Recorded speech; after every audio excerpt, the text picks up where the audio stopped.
नमस्कार दोस्तों, तो ये मेरा फर्स्ट व्लॉग है और ये मेरा नई चैनल बनाई है मैंने व्लॉग बनाने के लिए। तो ये मेरी नई चैनल को सब्सक्राइब करके ज़रूर रखना और मेरे को सपोर्ट ज़रूर करना और मेरे वीडियो देखकर लाइक ज़रूर करना।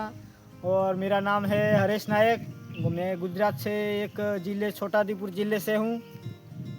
देखो ये हमारे घर के आंगन में ये देखो बहुत हरियाली वाला पेड़ है। अभी बारिश का मौसम है, बारिश भी थोड़ी थोड़ी आ रही है, लेकिन बहुत अच्छा व्यू भी है।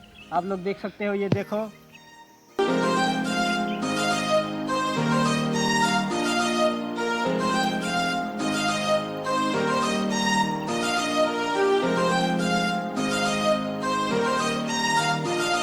गाइस, तो मेरा फर्स्ट वीडियो कैसा लगा ये कमेंट करके ज़रूर बताओ।